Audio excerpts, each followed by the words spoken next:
Afinal, Capitu traiu ou não traiu Bentinho? Esse mistério é o tema central da obra Dom Casmurro de Machado de Assis, publicada em 1899 no Rio de Janeiro. Mas antes, clica no sininho aqui embaixo, se inscreve no meu canal, curte, compartilhe, para que eu possa entregar cada vez mais conteúdos, análise dos personagens de outras obras de literatura clássica. Bom, a obra Dom Casmurro, para quem não conhece, eu vou fazer uma prévia, muitas pessoas realmente não conhecem e possam se interessar e ler, porque apesar de ser uma literatura densa, porque Machado de Assis é assim muito intenso, mas o bom é que os protagonistas, eles interagem com o leitor, eles questionam o leitor, eles perguntam, eles se justificam, inclusive fazem toda uma performance, eles performam, né? Já existia rede social no século XIX em que os personagens de Machado de Assis, eles performavam para entregar o seu melhor para o leitor. É incrível que pareça, mas é verdade. Mas assim, Bentinho perdeu o pai muito cedo, né? E foi criado pela sua mãe, a Dona Glória, que era uma senhora devota, muito católica, segundo ele, muito santa. E segundo José Dias, um agregado que morava na casa, e que usava superlativos, ela era santíssima. E também morava nessa casa em que Bentinho foi criado, né, a tia Justina, que era uma mulher muito crítica, muito observadora, e o tio Cosme, que era um religioso, ele era um padre. Pois enfim, Dona Glória, ela fez uma promessa para Deus que quando seu filho nascesse, ele seria o filho que seria entregue para Jesus, seria a promessa de que ele iria para o seminário. Mas o que aconteceu? Bentinho, quando chegou que seria para nós a pré-adolescência, né? Conheceu a sua vizinha, Capitu. E eles sempre interagiam, eles brincavam muito. Mas eles começaram a ficar maiores. E aquela dinâmica, ela começou a se tornar mais interessante. Os olhares, os toques. Mas Capitu era uma moleca. E ela foi ficando adulta, moça, mas ela foi ficando interessante. Mas Bentinho, ele sempre foi muito desconfiado, ele sempre foi muito apaixonado. Bentinho, ele qualquer sinal da Capitu, ele fazia interpretações do que ela queria dizer com aquela frase, o que ela queria dizer com aquele olhar, o que ela queria dizer com aquele cabelo, o prendedor que ela deixou cair do cabelo, o que ela queria falar. Então Bentinho, ele foi se tornando da paixão platônica, né? Até que enfim o dia rolou o tal do beijo. Só que rolou esse beijo, mas ele tinha que ir pro seminário. Afinal de contas, não podia desapontar a mãe. Então ele foi pro seminário e chegou lá, fez amizade com Escobar, um outro rapaz da sua idade, que também descobriu que não tinha dom para ser padre, porque ele era do comércio. Eles ficaram grandes amigos, né?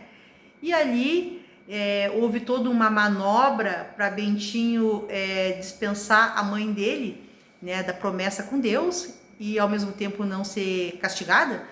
E ele acabou saindo do seminário, Escobar também. E seguiram a sua vida fora, né? Bentinho se formou advogado. Mas Bentinho também casou com Capitu.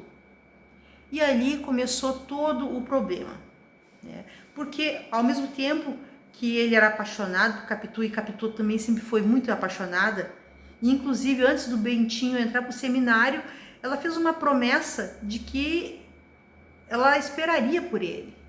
Ele muitas vezes duvidou dela, e ela disse, não, tá bobo, não sei por que tu duvida de mim. Então, notadamente, se percebia ao longo da literatura que ela era uma pessoa que, mesmo que ela seja curiosa, o que talvez fosse um crime para as mulheres daquele tempo, ao mesmo tempo ela era uma pessoa comprometida.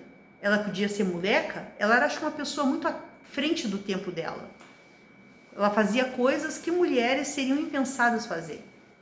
Então, alguns dons ela foi ao mesmo tempo adquirindo, os dons femininos, né? Enquanto o Bentinho estava no seminário, ela de tanto frequentar a casa da Dona Glória, em que ela foi se aproximando. Mas Capitu, ela era sempre criticada, né? Por realmente ela ser questionadora, por ela sempre fazer uma análise muito profunda e por mais que ela incentivasse o Bentinho, mesmo assim ele ficava desconfiado dela. Bom, enfim, eles casaram e o Escobar também casou, que é o melhor amigo deles, casou com a Sancha, que é a melhor amiga da Capitu, e eles moravam um pouquinho distante, mas se visitavam sempre e com periodicidade.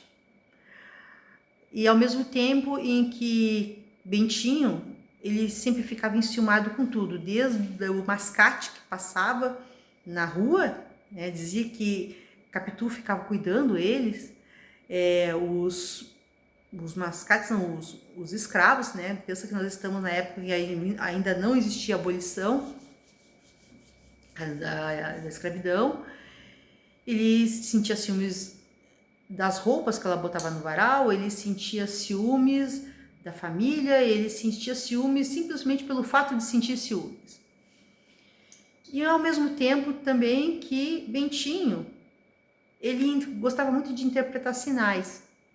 Então, ele se aproximou de Sancha também, que é a esposa do seu melhor amigo, e em muitos momentos ele flertou com ela. Mas ele sempre arrumava justificativas de que aquilo era normal, ele normalizava essas atitudes dele. Enfim, Bentinho, né, e Capitu já estavam casados há muito tempo e eles não tinham filhos, e Escobar e Sancha já tinham uma filha. Muito tempo depois, né, Capitu veio a dar à luz e se chamou Ezequiel, o menino. E aí começa a se desenrolar toda essa trama em que o ciúme de Bentinho piora. Ocorre que um dia Capitu fez uma menção de que achava Ezequiel com os traços muito parecidos com o pai dela, que era falecido, e também com Escobar, o falecido Escobar. Nesse meio tempo, o Escobar falece. Ele simplesmente vai tomar banho de mar, né? E ele vem, por causa de uma ressaca, ele acaba se afogando. E ali então, né, quando ela faz esse comentário de que Ezequiel, filho de Capitu, com Bentinho, é parecido com um Escobar, isso desata, né? Ele arma um gatilho muito grande no Bentinho e aí começa tudo ir lomba abaixo, né? Então, se começa a questão de que Bentinho começa a odiar o guri, ele começa a perceber realmente as semelhanças, ao mesmo tempo que ele começa a odiar, ele muitas vezes tramou a morte de Ezequiel. Como ele não conseguiu fazer isso porque o guri era muito apegado nele, ele também pensou em se matar. E eu vou falar depois em alguns trechos disso aqui, né? Só tô fazendo uma dinâmica de como se deu o relacionamento todo. Ao ponto que Capitu não aguentou mais, né, essas paranoias do Bentinho e resolveu se separar dele e ir para a Europa. E então, né, na verdade, Dom Casmurro, ele está contando isso já na velhice, porque ele comprou uma casa que era ipsis literis, né, a semelhança da casa que ele passou na infância, porque ele queria unir o onde ele começou e aonde ele está agora. E assim, ele conta tudo isso na velhice e faz uma análise, né, e fala realmente de que deu graças a Deus que eles foram embora para a Europa, Ezequiel. O guri procurou muitas vezes por ele, ele não quis saber dele. E quando o guri retornou, né, e veio a ter com ele, o guri já formado, adulto, e acontece que ele, por problemas de saúde, acaba falecendo aqui no Brasil mesmo. No Brasil não, perdão. Acaba falecendo em Jerusalém, porque ele era geólogo. E ele deu graças a Deus. E no final, antes de eu fazer toda essa análise, ele fala uma uma frase muito célebre. Ele termina assim, ó. A minha primeira amiga e o meu primeiro amigo, tão extremosos ambos e tão queridos também, quis o destino que acabassem juntando-se e enganando-me. A terra lhes seja leve, mas vamos à história dos subúrbios. Fim de Dom Casmurro. Simplesmente ele diz, bom, ele morreu, depois ela morreu, eles se juntaram e eles me enganaram. Mas, né, eu quero fazer algumas passagens em que são nessas passagens de Dom Casmurro em que se consegue fazer uma comparação com o que acontece ainda atualmente. E que eu quero falar aqui, que isso eu não estou falando de homens e nem de mulheres, eu estou falando de relacionamentos que são de ambos os sexos, independente de ser héteros ou homos afetivos, não interessa em que tipos de relacionamento as pessoas estão inseridas. Isso acontece com o ser humano. Então eu vou falar de trechos muito específicos e eu vou dar a característica de Bentinho e como isso está acontecendo na modernidade entre os relacionamentos humanos. Então resolvi matá-los. Comprei veneno, mandei fazer 3 bolas de carne e eu mesmo inseri nelas a droga. O que aconteceu? Quando Capitu deu à luz a Ezequiel, existia uns cachorros da rua que eles uivavam muito e ele não conseguia se concentrar e aquilo atordoava demais. O que ele resolveu fazer? Ele resolveu comprar veneno para dar para os cachorros, né? Então botava na bola de carne. Então o que aconteceu? Ele pegou o veneno, comprou, fez na bolinha de carne, levou. Quando ele foi ter com os cachorros, né, com todos aqueles vira-latas ali na rua que estavam uivando a noite toda, os cachorros veio todo faceiro para agradá-lo e ele se sentiu muito culpado. Então assim, Bentinho, ele é um personagem que ele age por impulso, ele procura resolver da maneira mais fácil e que seja eficaz e que ele tenha paz com aquela resolução fácil. Então, em relação à vida moderna, é muito parecido de que as pessoas às vezes botam ponto final porque elas não suportam conflito. Então, é mais fácil tá num relacionamento. Isso não importa se é um relacionamento amoroso, o relacionamento familiar, o relacionamento profissional. Ao invés de buscar uma solução alternativa, sempre o caminho mais fácil para que possa acabar com a dor. Então, é um século em que as pessoas elas tomam elixirs, né? Alguns comida, outros rede social, outras consumo, outras não importa que seja, nós temos muitas opções hoje em dia. Então, Bentinho, ele era uma pessoa que não queria sentir dor, ele tinha uma fraqueza muito grande e ele queria os caminhos mais curtos para resolver suas soluções. Ao passo que na Idade Moderna nós temos o mesmo problema. As pessoas elas buscam o consumo, elas buscam consumir coisas que sejam para elas, bom, enfim. Outro trecho fala assim: cheguei a ter ciúmes de tudo. Ah, isso sim, isso fala sobre ciúmes. Cheguei a ter ciúmes de tudo. Um vizinho, um par de valsa, qualquer homem moço ou maduro me enchia de terror ou desconforto. Olha só, ele já falou que até do vento e da sombra ele tinha ciúme. Mas ele justifica que não é à toa que ele sente ciúme. É certo que Capitu gostava de ser vista. É o meio mais próprio até o fim, disse uma certa senhora um dia. E não há ver sem mostrar que se vê. Então, o que acontece? Bentinho, ele era inseguro. Isso até começou antes de entrar no seminário. Por diversas vezes ele tentou conversar com a mãe dele, né? e ele não conseguia abordá-la, porque ele não queria decepcioná-la. Então, ele se sentia insuficiente para sustentar um diálogo, para falar, para se mostrar como ele realmente era.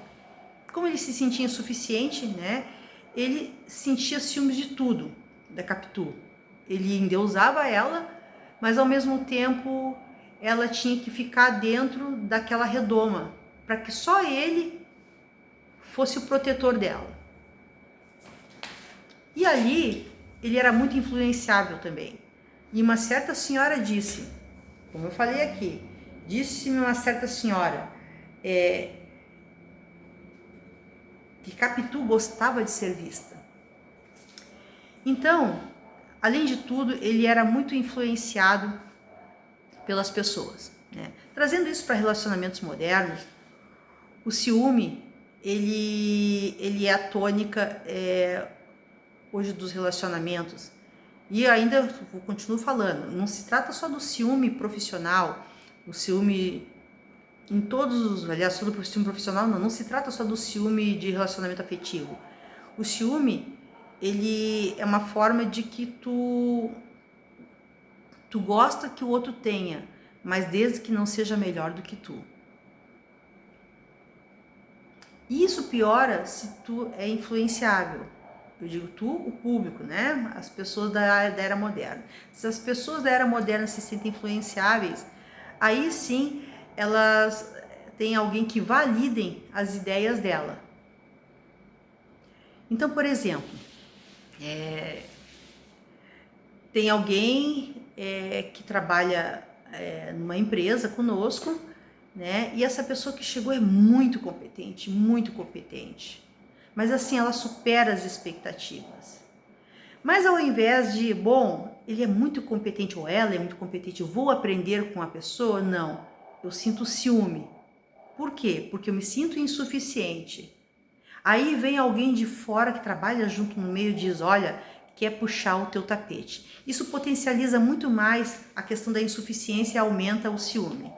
Então, essa também é uma tônica, é uma dinâmica do relacionamento que estava lá no Dom Casmurro, que no século XIX, o personagem, que está aqui também. Isso que eu só dei um exemplo, para não ficar tão taxativo só relacionamento afetivo, dei um relacionamento de trabalho. Um outro trecho. Faltar ao compromisso é sempre uma infidelidade, mas a alguém que tenha mais temor a Deus que os homens, não lhe importará em nenhum mentir, uma vez que outra, desde que não se meta a alma no purgatório. Então, o que ele quis dizer é o seguinte,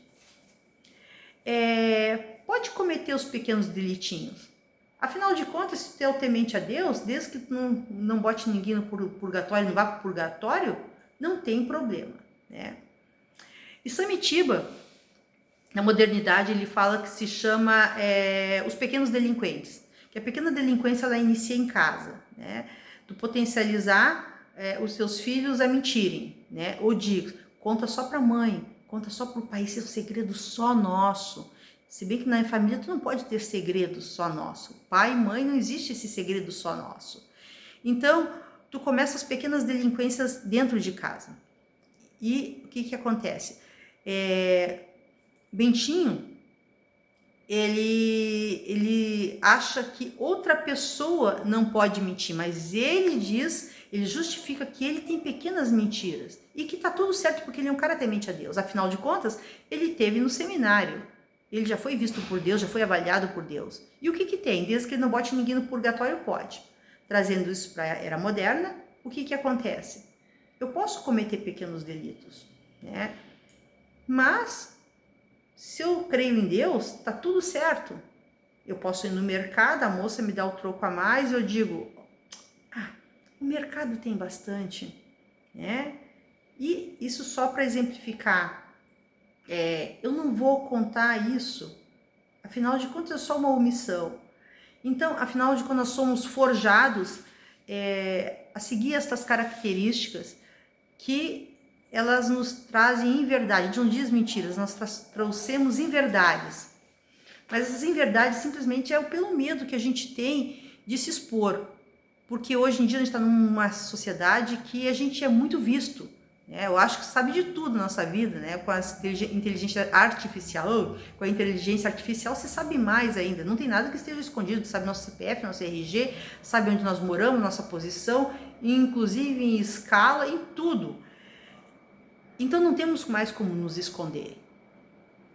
E gera grande desconforto se mostrar numa sociedade que quer aquele ser humano da forma perfeita, que quer ele sempre ali, que performa para que ele atinja um objetivo, uma meta de que tem que ser mais produtivo, que tem que ser mais inteligente, que tem que ser mais amoroso, tem que ser mais, tudo tem que ser mais, tudo tem que ser mais.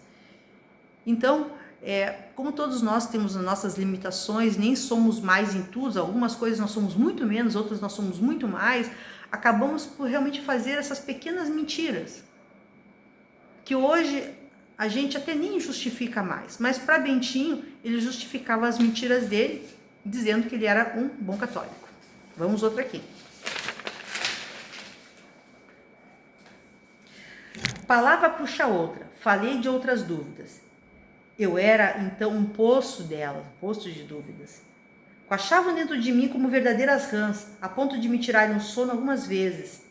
Disse-lhe que começava a achar a minha mãe um tanto fria e arredia com ela, pois aqui mesmo valeu a arte fina de Capitu. Bom, isso aqui acontece o seguinte, tá? Isso aí foi depois que Capitu falou pro Bentinho, quando o Escobar, claro, já estava falecido, que o Ezequiel, o filho deles, se parecia com o Escobar. Bom, ela mesma falou que o filho se parecia com o Escobar, mas se parecia nos traços, na maneira de falar, nas expressões, porque o menino, eu vou até contextualizar, porque o Ezequiel, ele tinha uma mania de imitar pessoas, né? Ele imitava todo mundo, tanto que a Capitu, ela abominava esse tipo de atitude. Então, o que aconteceu? Bentinho queria falar a respeito disso. Então, nós temos aqui um problema de comunicação. Então, o Bentinho, ele, como falou, palavra puxa palavra. Então, ele aproveitou a deixa de tipo assim, minha mãe anda estranha. Dona Glória, que era uma santa. Minha mãe está arredia. Por que minha mãe está arredia? Ele queria puxar o cordão. Sabe quando tu quer pegar como é que eu digo, o pé da galinha para fazer uma canja inteira? Então ele queria pegar um pedacinho do cordão, puxar o novelo e ali tirar desencarrilhar o carretel inteiro, né? Então o que acontece? Ele usava um outro assunto como pretexto para começar a falar sobre essas questões do Ezequiel ser parecido com o Escobar, trazendo isso para agora, tá? O que acontece? Nós temos um problema muito grande de comunicação. É mais fácil a gente ficar interpretando os sinais de que realmente perguntar. Por quê? Quando pergunta, tu pode ter dois caminhos, tá?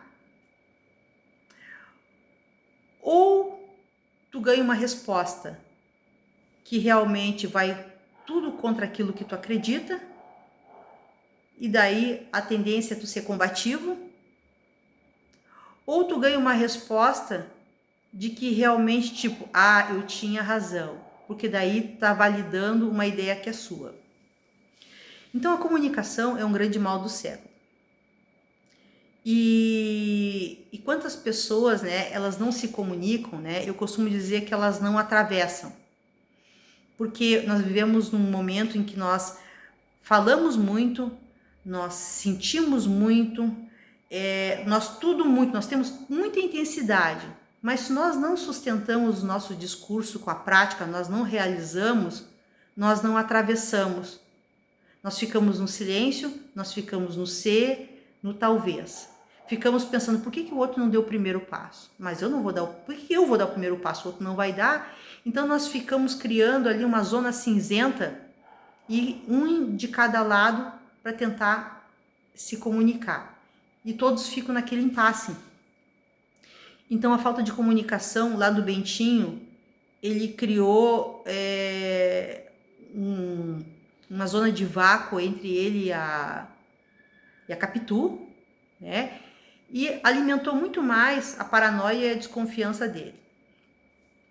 Outro quesito.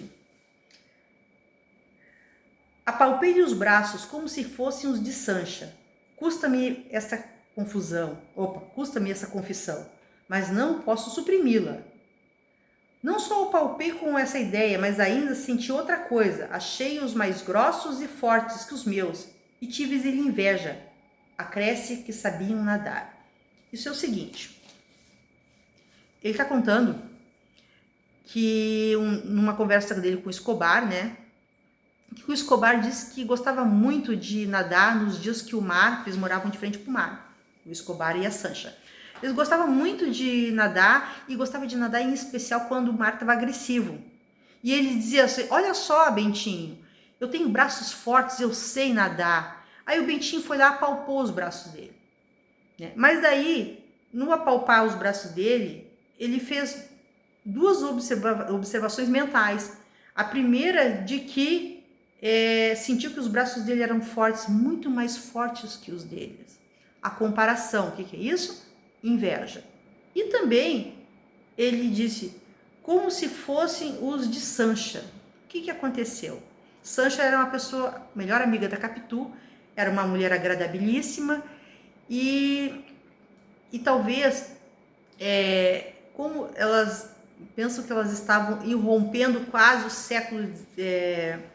século XX, né, isso aí, elas já estavam assim como se fosse a nossa geração que está nascendo agora. Elas têm uma outra perspectiva de relacionamentos. Então, antigamente a mulher mal olhava para o homem, né? Então, e o que acontecia? Ela já dava a mão para ele para ser cumprimentada. E no que se querer ser afável, Bentinho tomou como se fosse uma confissão de um sentimento. Quer dizer, novamente Bentinho interpretando sinais. E ali o que aconteceu? Ele estava flertando com a mulher do melhor amigo. E o que acontece? Como ele falou, custa-me essa confissão. Nossa, eu não poderia confessar isso. Mas ele disse que não podia também deixar de suprimir. Tipo, ele quis ao mesmo tempo dizer, eu realmente confesso isso, mas eu sou humano. Bentinho sempre justificava esse tipo de coisa. Trazendo para o atual. A inveja. Tem um livro a respeito disso. Eu não me lembro aqui o autor, né? Mas eu posso deixar depois, que é um livro bem bacana aí dos anos 2000 sobre a inveja. E o que acontece? Principalmente hoje, nos tempos de redes sociais. Existe um padrão de beleza a ser seguido, existe um padrão de comportamento, né? E existe pré-requisitos para que tu faça parte da turma. E isso vem com cada vez mais força, né? E também, claro, ela faz com que aumente as nossas escalas de consumo. Mas, infelizmente, né, não que seja contra as escalas de consumo, e nem não vivemos uma sociedade capitalista. Mas eu acho que nós não fomos ensinados, em especial no meio formal, na escola, nós não fomos ensinados na família, na educação, que a gente tem que filtrar o que consumir, não consumir tudo. E quando a gente não consegue consumir aquilo que o outro tem, sentimos inveja. Sentimos inveja de não estar à altura de alguém. Quando, na verdade, nós podemos ser a régua. E quem disse que nós não somos inspiração para alguém? Nós podemos ser também. Outro trecho muito interessante. Esse é maravilhoso. Depois, olha o ciúme do Bentinho, mas olha o que ele fez.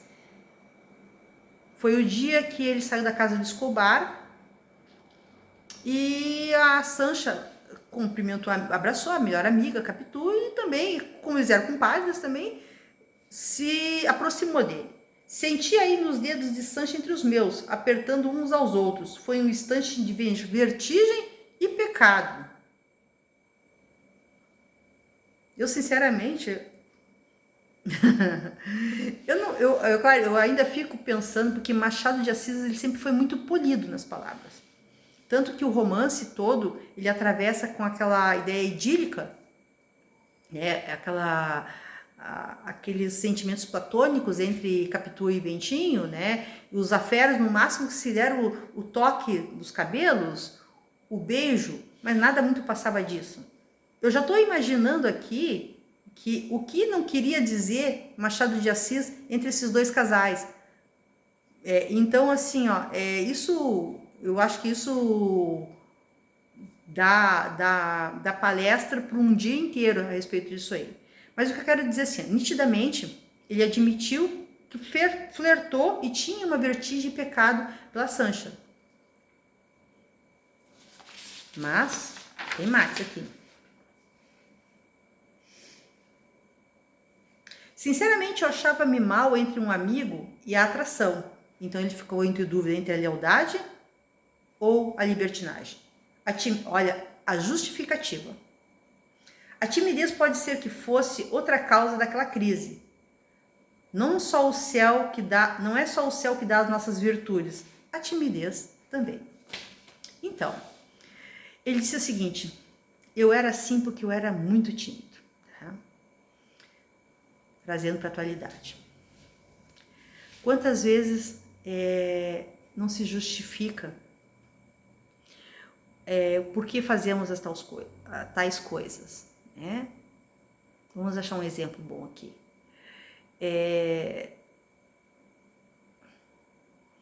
Eu tô de dieta, mas eu sigo firme na dieta.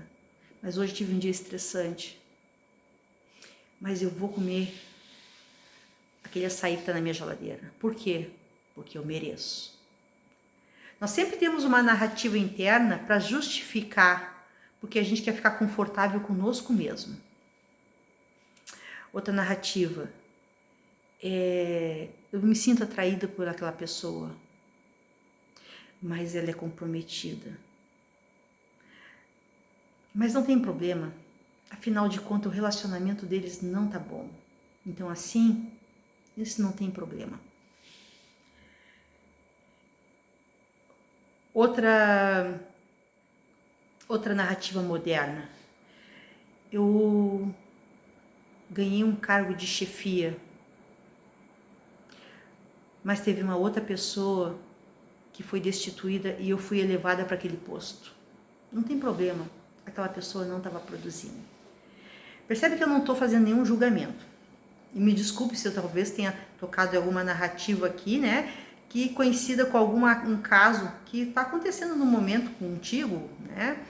Mas eu não pensei em nenhum momento em nada e nem ninguém. São exemplos que vieram à minha cabeça, poderiam ter muitos outros que não teria nada a ver com ninguém. Mas o que eu percebo é que a vida moderna, ela faz que a gente sempre tenha uma justificativa para fazer alguma coisa. Por quê? Porque nós queremos ser validados. A gente quer ter segurança de que aquilo que a gente faz está certo. Eu sempre digo que a nossa criança interior gritando, né? Quando a gente era criança, a gente pedia aprovação para o pai ou para a mãe ou da professora. O que acontece? Quando não é o adulto que está falando, porque se tu tem certeza que aquilo está bem, ok, tu vai fazer. É convicção pessoal tua. Não importa se tu é o serial killer ou se tu é a Madre Teresa de Calcutá. Tu vai fazer porque é convicção pessoal. Mas no momento que tu diz sempre internamente que eu vou fazer porque, o porquê é que faz com que tu se sinta melhor consigo mesmo. Vamos para outra.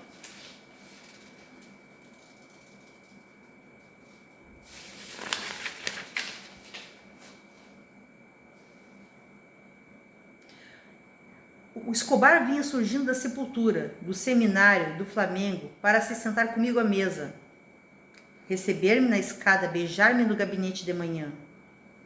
Ouçam só. Quando nem mãe nem filho estavam comigo, meu desespero era grande, e eu jurava matá-los, a ambos. Ora o golpe, ora devagar, para dividir pelo tempo da morte todos os minutos da vida embaraçada e agoniada. Então assim, eu acho que essa é a cereja do bolo de tudo, assim. Não bastava sentir ciúme, não bastava sentir insegurança, não bastava ele se achar insuficiente, não bastava ele se achar influenciável, não bastava ele se achar cruel, como no episódio dos cachorros, tem outros também no livro, né, na obra. Mas agora ele trama a respeito. Por quê? Porque aquilo toma conta dele. Não precisa nem dizer que a gente traz isso para a narrativa moderna, sobre os feminicídios, sobre os infanticídios, todos os sídios da face da terra. Porque não basta ter alimentado aquela tua narrativa, basta que tu tenha uma ação para justificar aquilo. Então pensa, ele tramou a morte de Ezequiel, tramou a morte de Capitu. E com certeza, se o Escobar tivesse se afogado, ele teria tramado contra Escobar também. Mas o que é mais importante disso tudo é que Bentinho, ele nunca deu o primeiro passo e disse assim: olha, Capitu, eu tô desconfiado. Por quê? Porque o Escobar foi um homem que ele não sustentava. E toda pessoa e todo ser humano que não sustenta, ela só fica dentro do discurso. A sustentação é a ação, é fazer com que uma coisa aconteça. Então, Bentinho só ficou tudo na mente dele. Ele só ficou nas confabulações, nas ilações todas. E ele nunca trouxe isso à toa, porque também não tinha comunicação. Nada mais atual. E essa trama, hoje em dia, nós vemos todas elas com todas essas características que eu falei. A questão dos feminicídios, que está muito mais na vitrine, né? Na verdade, sempre teve na vitrine em todas as eras da história. Se a gente vai pegar a Bíblia, se a gente vai pegar a história antiga, né? E eu quero ainda falar a respeito de uns livros clássicos que falam sobre isso. Então, o feminicídio ele sempre existiu, né? Porque a mulher, na verdade, ela sempre teve uma proeminência na sociedade, né? Em sociedades antigas, né, como a sociedade celta, né, e eu acho que esse dia até conversei a respeito com um amigo meu sobre isso, que nas sociedades celtas, né, as mulheres, elas tinham como é que é, não é ceia, me faltou a palavra. Elas tinham um evento que era sobre a deusa, sabe, a fertilidade, né? E que elas escolhiam anonimamente, né? Eles não sabiam, na verdade, elas escolhiam seus parceiros sexuais e elas tinham seus filhos, e elas criavam seus filhos. A ilha de Lesbos, na Grécia, era uma ilha só de mulheres. Em sociedades africanas, não precisa ir muito longe, sociedades indígenas, né? O homem, ele saía para caçar, ele tinha a questão do ritual da força, mas a mulher é que coordenava todo o resto. Então, na verdade, a igreja, e eu jamais estou falando da igreja, gente, eu estou falando de um fato histórico nisso, né? Não estou atacando a igreja, eu respeito todas as religiões, tenho minhas convicções religiosas e filosóficas, mas eu quero dizer que com o início do século, né? E a igreja, ela realmente se colocou da questão da mulher, da castidade, porque realmente a mulher ela se tornou um perigo, mas não porque ela fosse um perigo, mas é porque realmente ela existia um potencial nela de igualdade dos homens, não igualdade de força. Algumas hoje em dia de igualdade de força, mas de igualdade intelectual, mas nunca de igualdade emocional. Realmente, hoje em dia se trabalha nas famílias a questão das emoções nos meninos, mas isso é uma coisa muito recente na história. Mas voltando aqui para o Bentinho Capitu, eu quero finalizar com o seguinte.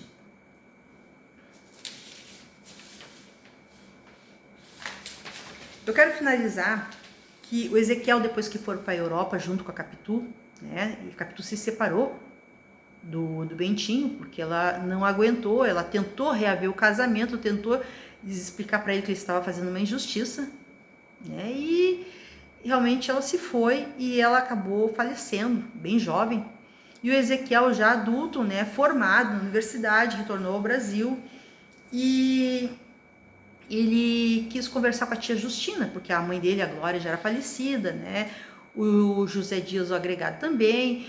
E ele queria falar com ela. E só que assim, ó, a Justina era uma mulher muito observadora, né? ela tinha também esse olhar, esse feeling. Alguns diziam que ela era linguaruda, fofoqueira, mas ela era uma mulher observadora. E o medo do Bentinho é confrontar o Ezequiel com a Justina. Eu fico imaginando que ele ficou com esse medo porque ela poderia dizer: Bentinho, eu acho que tu tá viajando. E aí quebrar a narrativa dele, toda a história que ele construiu para justificar o quanto ele era coitado, porque ele se sentia o coitado. E no final, e não menos importante, ele ainda cita assim: Jesus, filho de Sirá, se soubesse dos meus primeiros ciúmes, dir-me-ia como no seu capítulo 9, versículo 1. Essa é muito boa. Não tenha ciúmes da tua mulher, para que ela não se meta a enganar-te, como a malícia que aprender de ti. Mas eu creio que não, diz ele. E tu concordarás comigo, porque pensa que ele interage com o leitor. Se te lembras muito bem de Capitu, menina, hás de reconhecer que uma estava dentro da outra, como fruta dentro da casca. Bom, enfim. Como diria José Dias, o agregado, ele era dissimulado e tinha olhos de ressaca. E que havia várias pessoas dentro daquela Capitu, como se tivesse várias personalidades múltiplas. Então, ao longo de todo o livro, né, ele passa muito mais tempo justificando e falando por que ele faz determinadas coisas, do que realmente elevando as qualidades da Capitu. Ele só falava do que sentia por ela, mas em nenhum momento ele falava o quão era virtuosa as coisas que ela fazia para ele também, né? Ele queria sentir, né? O Bentinho, assim como nessa realidade moderna como tem de relacionamentos, agora eu vou falar de relacionamentos mesmo, né? Dentre afetivo, entre as pessoas. As pessoas, elas querem muito viver de inícios, né? Elas querem sentir, mas elas não conseguem sustentar para construir algo. Elas querem conhecer uma pessoa, elas querem passar um tempo com essa pessoa, mas na verdade, no momento que ela tem que construir alguma coisa, tipo, opa, bota o pé no freio, porque não é bem isso que eu quero. Na verdade, é tudo um discurso, porque é sempre bom da questão das borboletas no estômago, né? Existe uma eterna adolescência na forma de se relacionar entre as pessoas. Não de gostar apaixonado, mas na ideia de se apaixonar pela ideia de estar apaixonado, né? E isso, assim, vai muito ao encontro do que o Bentinho fez ao longo de toda a vida com a Capitu. Ele simplesmente amava a ideia de amar, né? Ele delirava, ele simplesmente falava muito a respeito de si mesmo. Isso acontece muito hoje. As pessoas, elas procuram muito pouco conhecer as pessoas e falam muito de si. Se entra num relacionamento, e agora também abro para as amizades, né? Tu conhece uma pessoa legal, tá iniciando uma amizade, qual é a tendência? Tu quer fazer todo o teu currículo. Tu fala de ti de montão. Fala. A pessoa fala, tu? Fala. A pessoa fala, tá bom, fala. Então, por quê? Temos uma necessidade de expor. Acredito que nós passamos muito tempo trabalhando, nós temos poucas interações familiares, saímos muito cedo, chegamos muito tarde. Eu acho que não dá tempo de gastar o resto das palavras em casa, porque nós ficamos tudo muito mergulhado no trabalho, passamos muito tempo. Pode ser também, não sou psicóloga, o que eu estou fazendo aqui é uma pura análise de personagens e ele com a atualidade. Enfim, vou encerrando aqui, né? Foi um grande prazer, né? Eu só quero finalizar que esse personagem de Bentinho, ele é muito complexo. Eu sei que o livro, que para muitos é muito chato, mas eu quero dizer para vocês que é muito legal, porque são capítulos curtíssimos, né? São 2 folhas de capítulo. Às vezes tem um capítulo que é meia folha. E se torna engraçado muitas vezes. Eu cheguei a dar risada em alguns pontos aqui. Mas seria bom vocês lerem e ver o universo complexo que Bentinho é inseguro. Tudo isso trazendo para atual as pessoas como elas estão. Insegurança, ciúmes, insuficiência, imaturidade, medo. Acho que eu devo ter faltado muitas outras coisas. Mas enfim, eu acho que ao longo de tudo isso aqui, né, a gente pode deixar, vocês podem deixar os comentários de vocês, ou responder assim que puder. E na sexta-feira que vem, eu quero conversar com vocês a respeito do Exército de um Homem Só. Caio Fernando de Abreu, tá? Fiquem com Deus, até mais e até semana que vem. Grande beijos.